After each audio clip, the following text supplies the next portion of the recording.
Hello বন্ধুরা, আজকে আমি করব নিরামিষ সোয়াবিনের রেসিপি। তো কিভাবে নিরামিষ করে সেটাই তোমাদেরকে শেয়ার করব। এখানে আমি টুকরো টুকরো করে 3 পিস আলু কেটে নিয়েছি, আর এখানে নিয়ে নিয়েছি সোয়াবিন বড়ি। আর এখানে আমি সোয়াবিনটাকে একটু গরম জলে ফুটিয়ে নেব। গরম জলে ফুটিয়ে নিলে কি হয়, এর ফলে যে সোয়াবিনের গন্ধটা থাকে সে গন্ধটা থাকবে না। তো এখানে আমি কিছুক্ষণের জন্য ডিশ চাপা দিয়ে আবার আমি নেড়ে নেব। দেখতেই পাচ্ছ আমার সয়াবিন বড়ি গরম জলে ফুটিয়ে নিয়েছি। এরপরে আমি গরম জলে ঠান্ডা মেশাবো। ঠান্ডা মিশিয়ে আমি ভালো করে সয়াবিন বড়িগুলোকে চিপে নেব ভালো করে, যাতে জল না থাকে। এরপরে আমি কড়াইতে সাদা তেল দিয়ে দিয়েছি, দিয়ে দেবো হলুদ গুঁড়ো, দিয়ে দিয়েছি লবণ, নেড়ে ছেড়ে নেব। এরপরে আমি যে সয়াবিনগুলো চিপে রেখেছিলাম সেই সয়াবিনগুলো আমি ভালো করে ভেজে নেব। কিছুক্ষণ নেড়ে চেড়ে নেব। দেখো আমার লাল লাল করে ভাজা হয়ে গেছে। এখানে আমি সেম আলুগুলোকে এবার ভেজে নেব লাল লাল করে।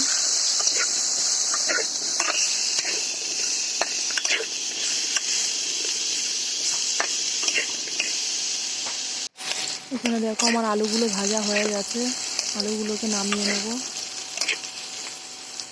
এরপরে আমি দিয়ে দিয়েছি তেজপাতা, গোটা জিরে, দিয়ে দেবো শুকনো লঙ্কা দুটো। আবার আমি নেড়ে চেড়ে নেব।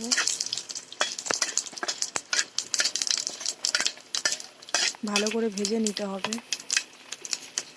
এরপরে আমি আলু সয়াবিনগুলো ভেজে রেখেছিলাম সেগুলো এর সাথে মিক্স করব।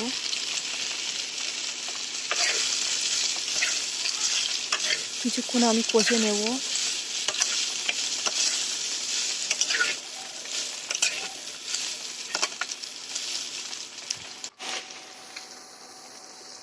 এরপরে দিয়ে দেবো লবণ পরিমাণ মতো।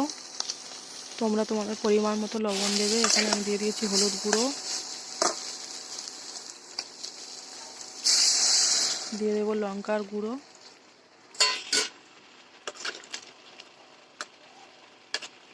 দেবো একটু সাদা তেল। কিছুক্ষণ কষে নেব।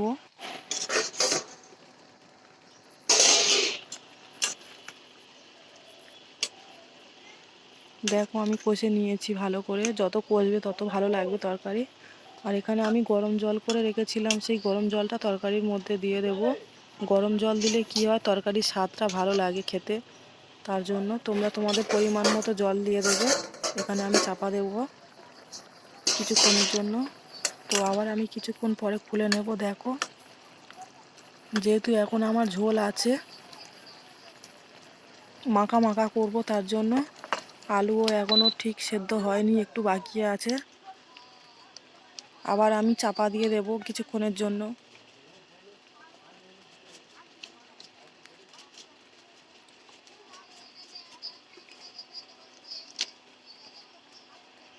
কিছুক্ষণের জন্য নেড়ে চেড়ে নেব।